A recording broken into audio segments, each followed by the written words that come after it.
You are about to journey against the current of contemporary thought and beyond the troubled waters of daily news to the very source of our extraordinary culture. You are going upstream with Cashel and Edge.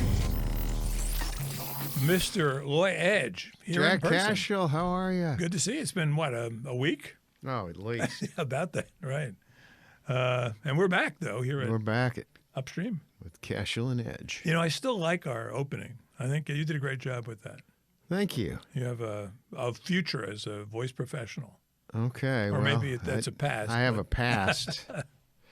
You never know. I have a lot of pasts. I don't know what the future holds. No, you've had a very interesting career, right? Mm-hmm.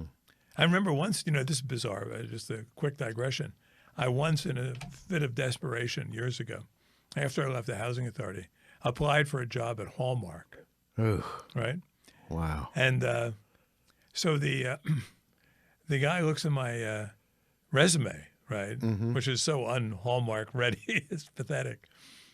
And he goes, I see here, you majored in American studies, I said, well, yeah, I said, when I was going to graduate school in early 70s, the best and the brightest weren't exactly going to business school. He goes, I went to business school. I said, well, I want to say you made my point, but I didn't. Kept on trying to, scramble and get in here. He goes, I said, and here's where we ran into some language issues.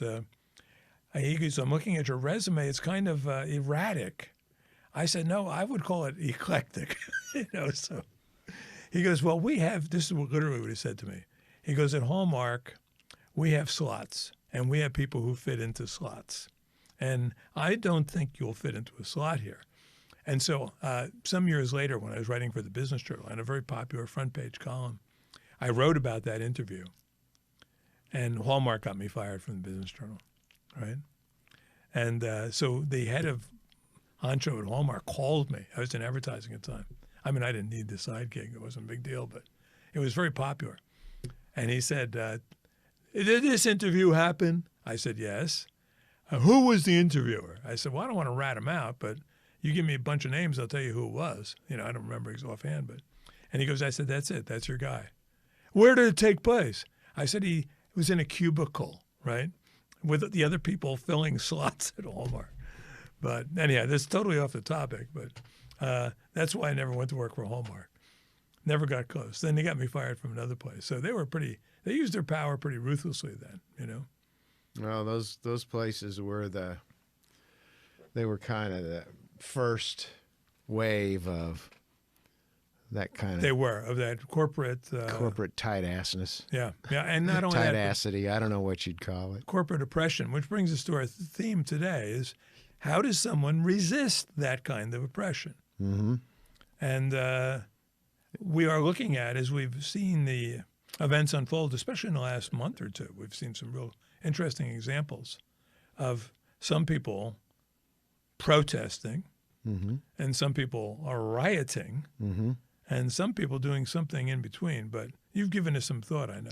Yeah. This is the moral relativism that we're struggling with, and the bullying, the objective of this long humiliation ritual that we've been going through to get us to just shut up. Right. But this is where we really, a lot of people see things that aren't right. Right. And they're like, well, what do we do about this? Well, it's time. We have to really start pointing these things out more aggressively, because when you look around, we've got to understand that the job of progressives is to bitch about stuff. Is to progress. Yeah. The problems with the Constitution and the legal system, we got to move. We got to nudge it forward. And that's an excellent point, because the word liberal lost its value because liberals actually believed in fixed things, like that's right. The rule of law, innocent until proven guilty. Ownership of property. That's right. All these things. Whereas progressives, as you say, progress. They have to progress. They're like sharks. It's collective. Right. If they don't move forward, they die. Right? That's right. Then they become reactionaries. And just like narcissistic personality disorder, psychopaths, you got to bang them on their nose like sharks so they move on to the next thing. Next victim. There's no, and that's what I'm talking about here is we've got to get better at giving them that little bop on the nose. So when you see these things, you've got to realize, well, do double standards and things that are so glaringly obvious right now. Right. What you're seeing is aggression versus assertiveness. Uh-huh. Assertiveness is allowed in the United States. Right. Historically. And that's what the First Amendment's all about. Right. Second to some extent. Yeah. But aggressiveness is where they cross the line. And that's not American. And that's not acceptable. And that's illegal. And that's where we all have to stand up and go, wait a minute. I don't care what your cause is. You're lying in the street, blocking all traffic. It's the only artery where people who are delivering babies and going to the hospital and making urgent meetings and picking up their kids and all. But you are lying in the street because of the snail darter. Right. And because you know more than we do. That's right. And that's aggression. Yeah. Assertiveness would be standing on an overpass with a big sign that said, quit doing that because of the snail darter. Right. Save the snail darter. Yeah. And so what we all have to do is get past this conditioning that we've been going through. Right. And speak loudly about this stuff, because if you don't, it gets ridiculous. They'll take more and more and more. You look at the dual cases in D.C. with Biden and Trump, just as an example. Right. And you say, can the people on the other side not see the injustice? Can they not see the absurdity? Can they not see the constitutional violations and the illegality of the court and all these things? Are they just not paying attention? Can they just not see it? We've got to stop giving that option air. We've got to point it out clearly and say, no more discussion about this because this is wrong. Here's why this is wrong. Because we're under assault. When we allow that to happen, the people that are acting blissfully ignorant on the other side are perfectly content with the fact that they're aggressively destroying and attacking our nation and its fundamental principles. No, I totally agree. In fact, I watched just within the last week an interview. I mean, it was a Senate Judiciary hearing, and Senator Ted Cruz was grilling Christopher Wray, the FBI director. Boy, who it's is frustrating like to watch. to define, it's like nailing Jell-O. I mean, he's the dictionary definition of oleaginous. He's just an oily. He is. He's very good at it, ducking and dodging and weaving and mercurial and acting like he's on your side. And but what frustrated and Ted Cruz really gave him a hard time. But I was thinking, just as you're thinking here, what Ted Cruz should do, and we're talking about how the DOJ is protecting Joe Biden and Hunter Biden, and it's a case. I can't talk about cases that are under investigation. Mm-hmm. Stop this! And Cruz is saying, you've been saying this for years. Mm-hmm. I was wishing he would turn to Durbin and all those other clowns, the Democratic people on the committee, and say, can't you see what is going on here? Can't you see that you are allowing our nation to be utterly, thoroughly corrupted by your... debased. Yeah. Undermined. The word justice has no meaning anymore if you allow this to happen. And so Christopher Wray is saying, we can't investigate blah, blah, blah without search warrant. How about 4 cases going on against Trump? And the argument, I think, in fact, because I saw it in another judiciary hearing where the Republicans turned on the Democrats and said, you can't do what you're doing. I mean, they have to take it to them. And by taking it to them, take it to their mindless, elfish base on the other side. I don't know how if you're in the media, you can look at this stuff and not see the disparity. And I think that has to be articulated very clearly. I don't know how you can look, unless you are a complete fool. Yeah. How can you look at this and not understand how it violates the tenets of the Constitution and is therefore illegal? Right. How can you not see that you're on the wrong side of the law? Right. In other words, there's an attack on the nation, on the Constitution, and you're part of it. Do you feel okay about that? Right. Because this isn't a conversation about Democrat and Republican anymore. No. It's not even left and conservative. It's not any of that stuff. This is psychopaths, sociopaths, diabolical, nihilistic, eugenicists, moral relativists, secular humanists versus everybody else. I may have mentioned this before, but I come back to it because it's such a valuable starting point. Michael Crichton, famous author, film producer, remarkably successful guy, he died, curiously, the day Obama was elected president in 2008. That may have been the final straw. It may have pushed him over the edge. But he came to the Commonwealth Club in San Francisco in 2003 to give a talk. And there was a series. And each person in the series, and Crichton was also a Harvard-trained MD. I mean, so he was a really smart guy. He was about 6'9", and married 6 times. I don't know what that means, but, he wasn't that smart. A distinction. Yeah, there it is. And he had enough to pay them all off. I mean, his movies are huge successes. That's where his books, and Jurassic Park and all those kind of books, and made in the movies. And so they asked him the question that he was to address: what is the greatest challenge facing mankind today? Mm-hmm. This goes right to what you're saying. He said the greatest challenge today is trying to distinguish fantasy from reality. He said, if we can't do that, nothing we do beyond that matters, right? Mm-hmm. If we haven't established what's fantasy and what's reality, nothing we do beyond that matters. He used environmentalism as his case in point, which made, in San Francisco, the home of the Sierra Club, at the Commonwealth Club, they had to be squirming for that one. But part of this whole racket, in order to keep it going, is every one of these society elements that components of society that normally have played some kind of role in just being benevolent or a mediating role between truth and fantasy. They have completely dropped the ball. They've checked out. Right. Education, business.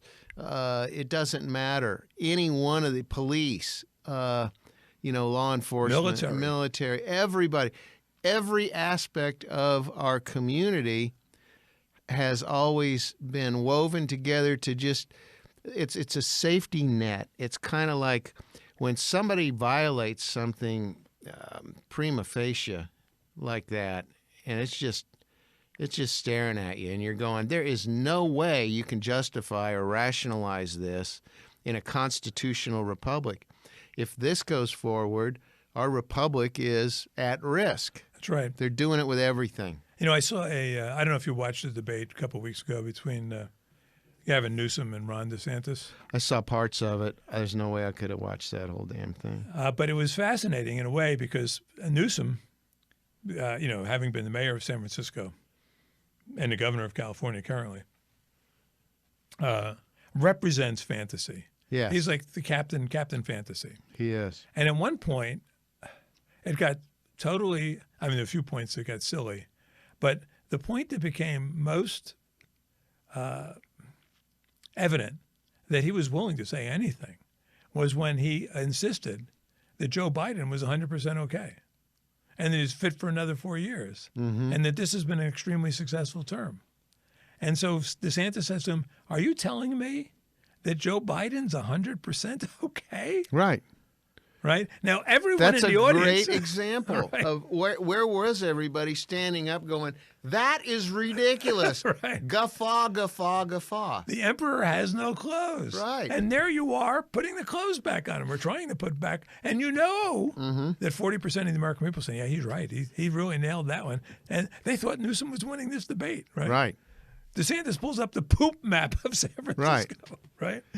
I mean, that's reality. You know, you can't. So this is our responsibility on a one-on-one, right, mano a mano, when you have friends or family members who are letting some of these really, really awful miscarriages of justice go forward just to advance the media, line. right. We've got to get a lot better at just politely going, does it bother you that violates the constitutional protections that the nation stands for, and that's an unfair double standard, and that's doing this and that? Because how does that advance the nation? How does that start making them uncomfortable when they bring out the media cudgel Right. that says, shut up, don't say anything about this. Yeah. We're presenting. Hillary's going to get up there again and talk about Russia. right. Again. 2 weeks ago. Yeah. No, they don't stop. They never stop. And then they'll just, like we said before, once you call it out, they'll move on. The shark moves on to another thing, and they let that die. And then what happens, though, and there's an interesting case that happened in Ireland within the last few weeks. You may have followed. I don't know if you've been following that at all. I don't know. What is it? I follow Irish politics a little bit. I was contemplating writing a book on Ireland, and the book was going to be called, first of all, I was going to call it Ireland Rising, but then I realized Ireland isn't rising. And then I was going to call it Saving Ireland, but then I realized Ireland can't be saved. And the reason it can't be saved is because there, unlike the United States, where we have a pretty robust opposition, just like our podcast, or, someone like a Rush Limbaugh or now an Elon Musk, where you can have Joe Rogan, you can have powerful people, Tucker Carlson, saying and validating common sense points of view. In Ireland, you cannot. The media and the ruling class are so totally in bed together, and have been now for, at least, forever probably, but in a bad way for at least 30 years. Slavery has a long, long history in Ireland. And now there's slaves, they don't recognize this, to the EU and to globalism. Yeah. They sold their soul. They did. To belong. And at first it seemed benign, the welcoming in the big international corporations, lowering the corporate tax rate. And then what happened is that the ordinary people of Ireland lost their voice entirely. And I'll just give you an example of how this works, because I lived there for a year. And there was a class of people at that time that historically had been called tinkers. And they were like gypsies, but they were really of Irish descent. I don't know how they started, maybe during the famine or something. And they wandered around the country. And just objectively, they were horrible people. Right. They were just terrible. They'd come to your town, they'd rob everything. Total grifters. I mean, they were Black Irish. And they were utterly, like they'd have these encampments. They used to have horses with caravans. Now they had mostly trailers and tractors, and they still kept horses. Every town had to set aside a square for them, and they'd come. And they'd squat for however long. And then all your, lawn ornaments would start disappearing, and why not? And they had no obligation to any kind of sanity or sanitation or anything. Places were a disaster. They would park right outside Shannon Airport. And your first sight of Ireland was a squalid encampment. And then I had one day, a personal run-in with them. I was driving across Ireland in the middle of January with my family, my two little girls at the time, and my wife, and we were taking back roads for a variety of reasons. And I come to a car off the side of the road with a man and a woman and two little babies. And the guy waves me down. He goes, "Oh, Mark." He goes, me babies, I got to get her to the hospital, but we've run out of gas. I wonder if you could help me." And I'm thinking, it's probably a scam. But I said, "I tell you what, it's a little country road. No one's on it." I said, "When I next get to the gas station, I'll have them come back and talk to you." "Oh, no, Mac, my baby's sick and dying here." And I said, well, there's not much I could do. I'd help you give you gas. He goes, oh, I got a tube here. I could, So I said, I'm thinking to myself, I said, okay, I'm going to err here on the side of charity. Okay, go ahead, take a thing. So he does this much too expertly, That's not an easy thing to do because you get a mouthful of gasoline to start. And then we're at a little crest in the hill. And as soon as the car stops, it's like it's like The Walking Dead. A whole crew of tinkerers start descending on the car, pounding on the window. You got a cigarette, Mac? So on and so. I said, and then I did the guy with the tube. I said, "This is all over. We're out of here." I said, "Get out of my way, because I'm driving." And my daughters are, So I just drove right through them and out of them. That's tinkers. That's who they are, right? So I'm watching a talk show, and at that time there were no minorities in Ireland. Everyone was Irish, and they have no colonial history. So they're not, an oppressive nation. So they adopted the Tinkers as their minority group. Yeah. And I was watching a talk show, and that everyone watches, only a couple of channels, everyone watches the same thing. And some guy referred to them as Tinkers, and the audience goes, ooh. And the host scolds him on the spot. They're travelers. We call them travelers. Oh, I'm sorry. This guy may have lost his career. Now multiply that 1,000 times by all these. Ireland's 20% immigrant now. Yeah. Right. And they're overflowing these hotels, just like in New York, and they're pushing out people, and everyday working class Irish people are being squeezed out of, their lives and livelihoods to accommodate people from Algeria or, Croatia or wherever. I mean, some of them are, reasonably there for good reasons, but half of them aren't. They're taking in 100,000 a year and a population of 4 million people. I mean, that's a lot. So you're increasing 5% each year from foreigners. And so what happens finally, a couple of weeks ago, an Algerian guy goes nuts, probably Hamas, inspired, and starts stabbing school children. 3 of them, nearly kills one, nearly kills a woman who tries to intervene. And that night there are riots in Dublin, right? And there's just probably hooligans taking advantage of the opportunity. But the Irish, and this is what happens, they finally moved from polite, pay attention to us, we're protesting, to aggression. Mm-hmm. And it caught the attention of the government. And the government did what you'd expect them to do.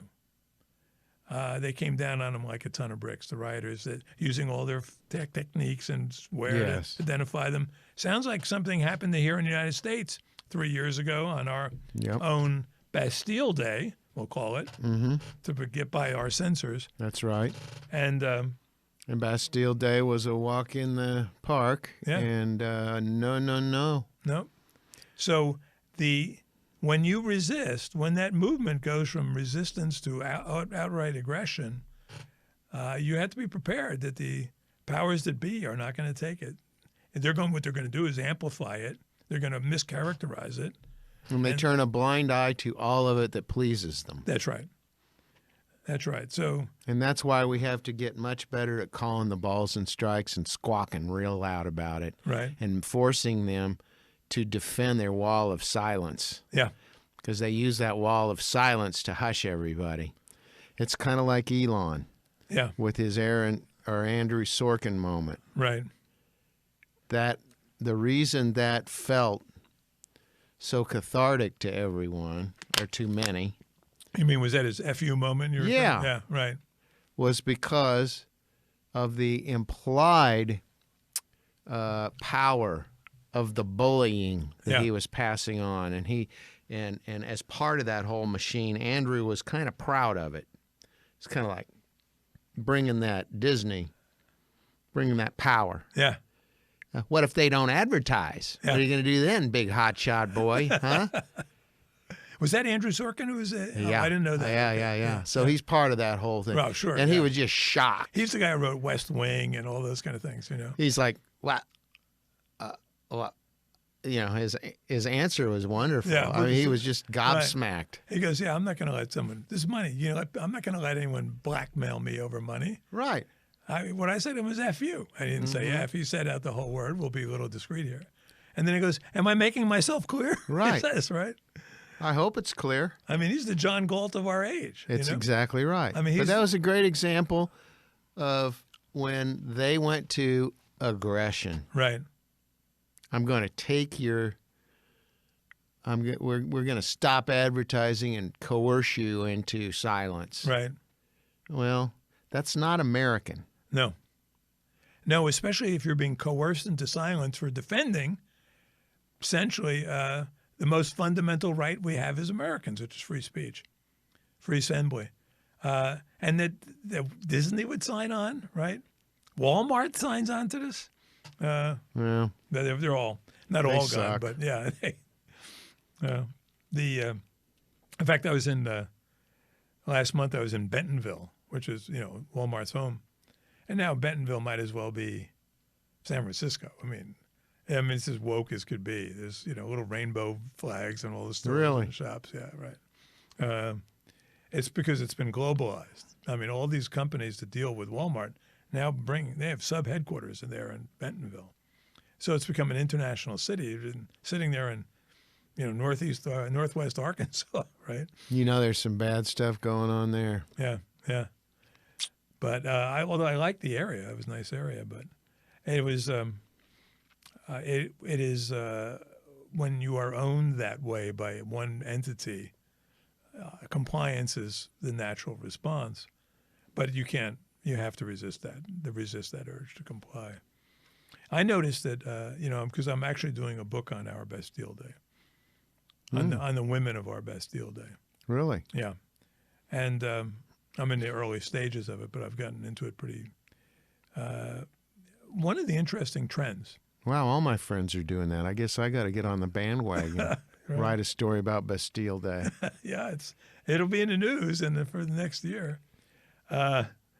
One of the trends, and I'm looking at I'm doing it on the women of, and I'm focusing particularly on the two who were killed that day. And when I'm looking at the motives of, I've identified 14 women, particularly I'm talking about. It's my binder full of women. You got a binder of women, huh? It's me and Mitt Romney got a binder full. And these are ordinary. One lady's a great grandmother. When they come to the Bastille that day, right? Virtually all of them drive, even from like Idaho or Colorado. And the reason they drive, this is in that time of year during COVID mania. Oh, they don't want to be hanging out in a hotel. I don't know. No, they don't want to be subjecting themselves to the impositions of the airports, right? Oh, yeah. Almost to a person. Yeah. And this was overlooked. These people were radicalized, or if not radicalized, activated by COVID, by the restrictions imposed by COVID. Mm-hmm. These people were almost to a person, almost to a woman, openly resisting the draconian response to COVID. And they were doing it in individual ways. They were doing exactly what I just said we need That's to right. do. In fact, the one woman who's the most known of the victims of this day, I had at her business a sign on the outside said, "This is a mask-free zone. We're part of America here," And then they had a sub-sign that says, "If you insist on wearing a mask outside, there's nothing we can say that can help you." Right? And that's what we all need to do. Only we need to up our game 10 times. Right. 10 times. Because humiliating them for the absurdity of what they're doing and what they're saying, they've got to get past that feeling that they're okay, because they're literally at war with their own republic right now. Right. And they've got to be at least made aware of that, because our friends, our family that are on the wrong side of these issues, we can't have them in bed with the psychopaths and the sociopaths, because one side's going to go down. Yeah. And we're in the heat of it right now. And the the Hamas role in this is adding a little clarification. It is for a lot of people. It's a hard level. It has to be the layering of protective idiocy has to be peeled off slowly. Exactly. And it's not easy. It's not easy. And it's very difficult to do for an outsider to do. It almost has to come from the inside. Mm-hmm. Because if you try to talk to, Yeah. I mean, You're discredited. Here's you're for Trump? You know, Right. Where'd you learn that on? Fox News? You know, Right. Right. I don't watch Fox News. You know, Yeah. and you want to say, do you understand the things you're defending today? That's it. I mean, it was bad enough when you were defending, mutilating children to turn them into something they're not, but now you're defending mass rapists, right? Uh-huh. You know, they had the Babylon Bee, always a source of great entertainment. Had a picture of the one, and their imagery is very funny sometimes. Yeah, it is. And you see a picture of Bill Cosby with a green Hamas band around his head. He says, Bill Cosby joins Hamas, so people will stop accusing him of being a rapist, so. Exactly. In fact, I saw the movie Lady Ballers. Are you familiar with this movie? I have seen the promos. Yeah. It looks really over the top, silly, like Airplane or something, Yeah, with a bunch of or dodgeball or. It's a political dodgeball. Uh-huh. It's a silly movie, but it has some very funny moments. Well, yeah, I liked. Of course, I got excited by "I'm with her," slam dunking it. I'm with her. Boom. Right.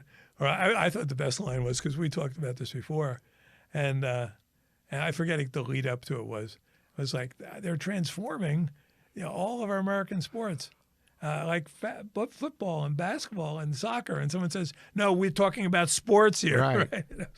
Okay.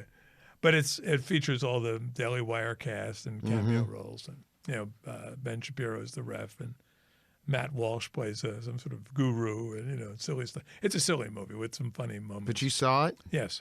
and It's silly. 1 out of 10. How many? I would say on intentions, I'd give it a 10. Execution, I'd give it about a 6. What did it cost you to see it? It didn't cost anything. I have a friend who subscribes to Daily Wire, Okay. and so we were at his house. He was able to project it onto his TV, Okay. and I think I might belong to Daily Wire. I just I'm going to tell Ben. yeah, tell him that. But it's I watched it with a bunch of guys of like-minded persuasion, and it's the only way to watch it, because you can have fun with it and watch it and make fun of it and the people in it, but it represents that kind of resistance that we're talking about, a necessary resistance. And as you've said before, and you were right about this, the best way to kneecap them is through humor, right? Because they don't like to be mocked or humiliated. And No, because they're really shame-driven to a large extent. So they're looking. They know this stuff is wrong and bad. right, They see that they're on the wrong side, constitutionally, legally, humanely, right, Americanly. Yeah. They're on the wrong side of all this stuff. right, But they don't want to acknowledge that. And the people on the right, we don't want to touch any third rail. We don't even want to confront people who are being assertive, let alone aggressive. right, We don't want to, for us to get in that game at all is something different.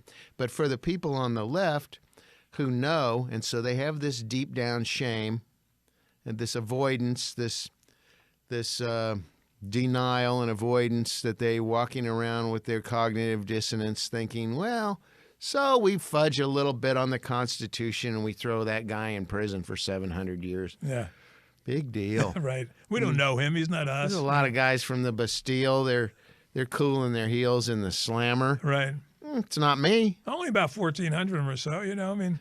But so when this is going on and you're going, that's my brother. Yeah. That's my mother. How can they be? You okay with the guy rotting in jail when you know it's wrong? Well, it's not wrong because Trump's bad. Okay. So the point is that they are pushing all the time. Right. And I think that the ones that are not full-on psychopaths, sociopaths, are simply afraid to approach.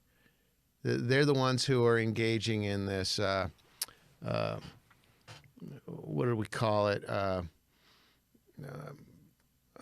When they're just dealing with the surface of the issue and they're not thinking it through. No, and as happens in all revolutions, I've defined this as the Jacobin Revolution, America's Jacobin Revolution, where the Jacobins were the French elite. I've talked about this before, who used the power of the mob to get their way, but then the mob becomes more powerful than they are. Next thing you know, the tumbrils are rolling and the heads are rolling, and the people getting the heads rolled, the people who started the process.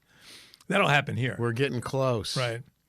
And certain people are beginning to see that this is in the cards for them, right? Yes. So, I mean, let's say if you're a woke Jewish liberal, I mean, all of a sudden, you're not safe anymore. You're not safe from your own allies, right? Nope. They're not the conservatives aren't going to be the ones who throw Molotov cocktails through your windows.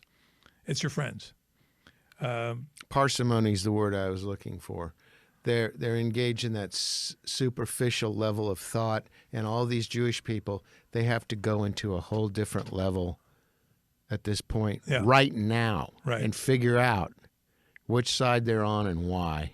Yeah, there must be some interesting dinner table conversations going on, especially in Jewish America, but even in liberal America. Non-Jewish liberal America, where people... That's what I'm hoping. I'm hoping that now, if we articulate these things more prominently, we're going to get the attention because people are open now. Right. There are some people open to hearing the truth. That is a wedge, right? And, it's for some people what happens is, and we've talked about this at some length, that you take that first red pill, and then your eyes open in ways that you hadn't seen before. And I'm reminded of Naomi Wolf's, Love her. Yeah, so do I.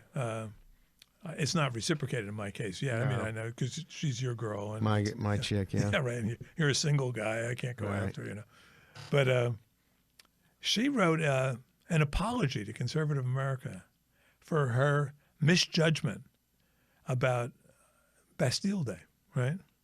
I mean, a lengthy apology.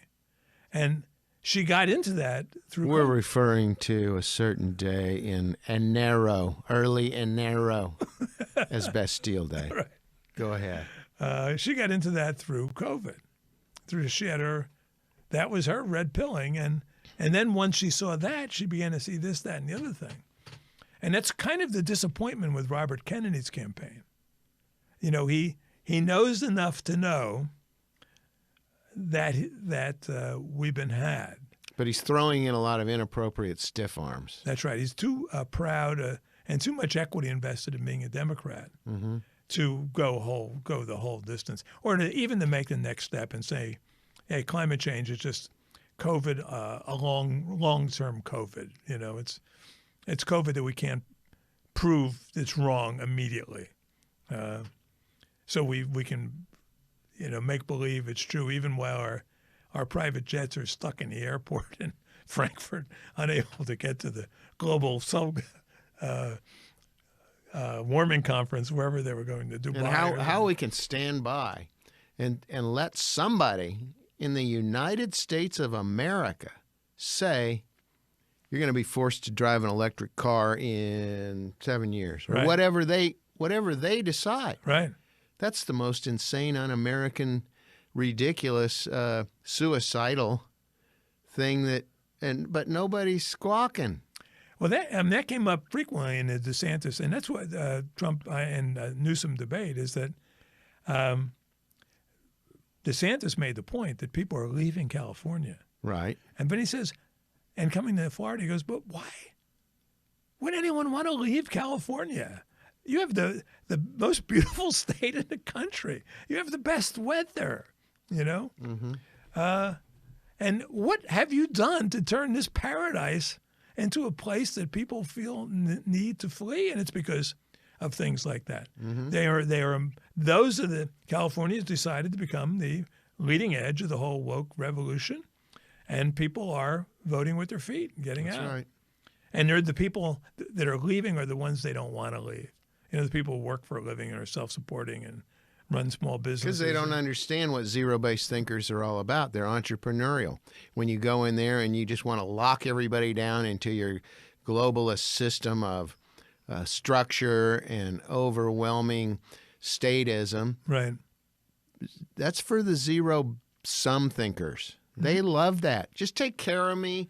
Just deduct my paycheck. Right. Just keep my slop coming in every day. Give me my little cube. I'm great. I'm cool. It's the people that make something of themselves, who challenge themselves, who take risks. And who every quarter write out a check to the IRS, right? The people who have their, as you alluded to, who have their money deducted don't even think of it as their own money. No, It's like, oh, to them, it's like paying protection money to exactly. live in the United States. When you start writing your own check every quarter, and sometimes you have to go to the bank to get the money to write the check, you become much more aware of the way the game is played and why you have to speak up against it, why you cannot play by the rules they're imposing on you. So They want everybody to be the lotus eaters just walking around in the field. that's right. What did you call them? The Eloy? The Eloy Eloy? from the Time Machine, H.G. Wells' Time Machine. And in the movie, the Rod Taylor movie with Yvette Mimieux, one of my favorite, Ngang, ngang. my favorite Eloy personally. You know, in the book, the Eloy are only like 3 feet tall. But they in the Hey, movie. now you're talking. And the movie, they're about 5'4". You know, and, they're all blonde. You know, they didn't. They were just before they diversified. There was no forced diversity. But the Morlocks are the evil monsters from the underworld who come and basically eat the Eloy when they're hungry. Well, when you're dealing with the Morlocks out there, you really got to listen to what we got to tell you here. That's right. It's time we all came out against the Morlocks. We have to speak out against Morlocks. And here's a safe thing. I will say this to the people who might be worried about anti-Morlockism, is that the Morlocks, as described by H.G. Wells, since they live in the darkness, are white. Oh. They're very white. I mean, they're deprived of all melanin, right? So they behave like white people. As they behave as though certain people imagine white people behaving, you know. But so you can be anti-Morlock, but you cannot be pro-Eloy because Eloys get eaten by Morlocks. You've got to be the Rod Taylor guy who arrives from another time and saves the Eloy from the Morlock, but he leaves Yvette Mimieux behind, which is heartbreaking. If you've seen the movie. I don't remember any of that. Well, it's actually a pretty good movie, especially a movie that's like 60 years old. And Orson Bean is in it. You know Orson. Oh, right? yeah. I knew Orson. He Yeah. passed away, a few years ago. Yeah, he was the father-in-law of Andrew Breitbart, in fact. He was. Yeah. Great guy. And he was part of the people who helped Andrew Breitbart see the light, you know. I think he was kind of a wild man, kind of Ken Kesey type, Uh-huh. hipster Right. at the beginning. Right. I mean, I saw him in an old Twilight Zone where he kicked ass. Yeah, yeah. It was old. And he was the guy with the bow tie. And you remember that one? He was very fastidious, Yeah, and a yeah. young guy. Yeah. He showed up in all the game shows and everything. Oh, yeah, yeah. But interesting reference to Ken Kesey. J.P. Morgan, huh? Kesey is interesting because the left assumed that he was one of theirs, but he never was. Yeah. He's the author of One Flew Over the Cuckoo's Nest, and people have seen that movie. But also the author of a book called Sometimes a Great Notion, in which a lumberjacking family fights the government, resists the imposition of big government on their way of life. In fact, One Flew Over the Cuckoo's Nest is a libertarian rebellion against the powers of, organized government and corporate. Nurse Ratched was a pretty good example of the the state. Karen, the super Karen. Yeah. Right? She was a harbinger of things to come. Now, is it harbinger or harbinger? Harbinger, I believe. A harbinger? That's the way we pronounced it at Shawnee Mission East when it was our newspaper. Was it the newspaper? Yeah. Oh, okay. So you actually knew. Yeah, the I mean, Harbinger. I've written the word. But of course, they called the they called the literary magazine Janus. Jannis or Yona? Janis, like Janus, the Janus. god. But they called it Janus. Okay, Janus, like the Two-Faced. Janus, yeah. Yeah, okay. And I don't know why. Huh. Harbinger. Well, that's a pretty interesting name for. See, back then they had names like that, and now they're like the rap sheet or something. The yearbook was called the Hauberk. And spell that for me. Hauberk. And that referred to Hell, I don't know. I think it's some kind of a harbinger. of things to come. Uh-huh. There are certain words that I've written or I've read, yeah, I've heard a lot of that these days. but that I've never spoken out loud. Because people misspeak all the time now, and people who are really articulate, but they've never heard words pronounced. So Right. you hear these crazy things, and you're like, what was that? Right. Like I heard a guy saying that this product had glycerin in it the other day. And I've heard that 50 times. It's got glycerin. Right. Glycerin? Yeah. No, well, they. I've done it myself. It's really embarrassing. Well, and that's why. The AI. Yeah. It pronounces things like facade and Right. all that stuff. Thus, when I introduced the word harbinger, I introduced it with some humility. Yes. Not being sure of exactly how it was pronounced, but based on the efforts in our last show to expand the vocabulary of That's right. our audience, it means a portent of something to come. So, Portents, yeah. which is not a word I can pronounce. I believe I pronounce it right. So, but anyhow, we've had a good time here today, Loy, and it's a good topic. Thank Always you a for pleasure, introducing that. Jack. And do you have a final message for the people out there? No, just Resist. be Elon Musk. Yeah, that's Just- good. Yeah, Just let them have it. Be a With little both Elon. barrels. find the little Elon in you. Just and- make sure there's no 8-year-olds in the audience, and let them have it. Shock them into like Andrew. Hey, I wrote The West Wing. You can't say that to me, So The West Wing is like a liberal fantasy world that is no longer exists. Now I'm going to predict that this is kind of a bad prediction, but that CNBC show that Andrew's on in the morning, it's a business show. He's on with a conservative guy, an older guy. I think they're going to can the conservative guy this week. Think so? Because Andrew was humiliated By the guy or by Musk? by Musk. Yes. And so that took one of their knights down a notch. Right. And he's one of the knights that they drive the message. He's a driver of the phony narratives Right. that they coerce people with. I mean, like he wrote the movie American President, for instance. Just where you have this gallant left of center kind of guy who sort of spreading his the woke mind virus very subtly through the population. But Well, this guy stands up to him on the show all the time. And kind of makes snide, funny little remarks. yeah, Kind of points out the lack of credibility of these concepts that he's putting forward. Well, I saw that him take that big ding from Elon. that was a big one. That's a big ding. Yeah. And I thought, they're not going to let this stand. They're going to fire the other guy. That's right. It's like this is a bizarre analogy, but when I was watching, I follow pro basketball occasionally, and when Kareem Abdul-Jabbar was in the league, and he was obviously a superstar, Jerk. and so they can't in the NBA they can't call fouls on the superstar, right? Because they can't foul him out of the game.